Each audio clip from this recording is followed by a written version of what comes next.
Hello guys.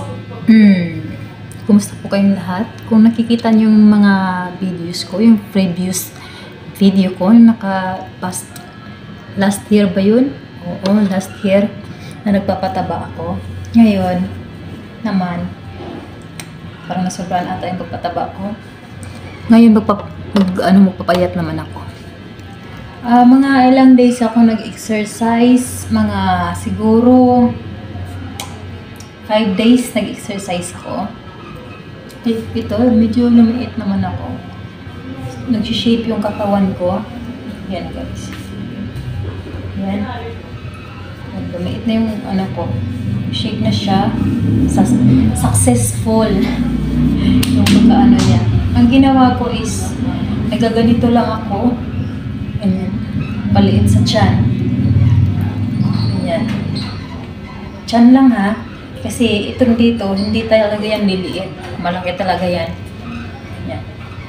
Ganyan ako. Tapos, next steps, ganun lang ako. Ganun. Para lumaki yung dito ko, yung dito ko, padala ko siya.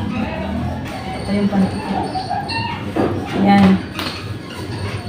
Ganyan ang ginagawa ko. Nagaganito lang ako. Exercise. Yan. Kasi, na-stress na ako. Sobrang taba ko noon.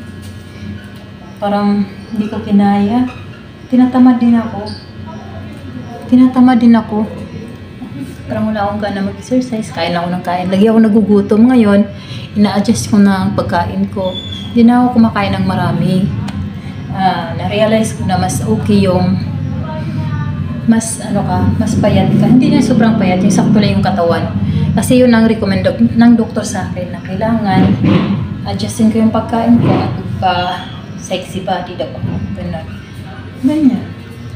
Ganyan siya. Di ba?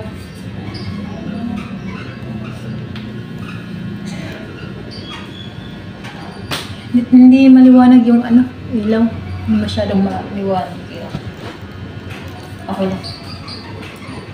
Ganyan lang. Ganyan. Tapos minsan ganun ako. Diba? Ganyan siya. Dito ba sa loob ng bahay, hindi na ako lumalabas, nag-exercise ako. Ganyan lang. Nag-walking na ako. Walking around here. Sa loob ng bahay. Ganyan. Ganyan lang ako. Ganyan. Para lang ako sumasayaw. Minsan, ginagamitan ko ng music para hindi ako masyadong mapapagod pag nag-exercise. Para ma-enjoy ko yung pag-exercise ko. Para hindi ako tamarin. Ganyan lang guys. Sunod na naman gagawin ko is magpapasexy tayo. Hindi na magpapataba. Yan. Mahilig lang ako sa mga malalaking damit. Dati nagsusot ako ng mga sando like Kasi before kasi ako matulog lang. Before or after? Hindi. Pag matutulog na ako kasi mainit kasi pag gabi kaya kailangan ko magsando.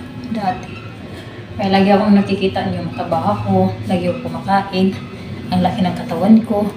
Ganun, walang ka-shape. Ngayon, okay na. Okay na siya guys.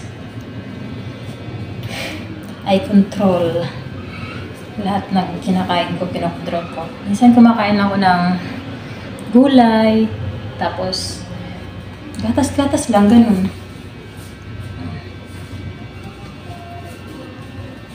Ganun na siya.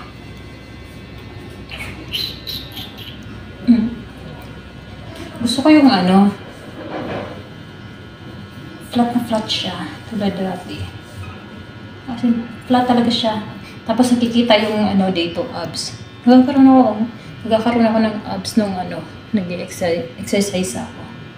Dati pa yun, mga ilang taon pa ako, siguro mga 19 or 18. Mahilig ako mag-exercise dati, medyo tumamad lang ako last year. Kaya kain ako ng kain, sarap kumain. Kaya tumataba ako. Yan lang guys. Yan lang yung sasabihin ko sa inyo. Eh, thank you for watching. And please subscribe to my video on my channel on YouTube. Thank you for watching.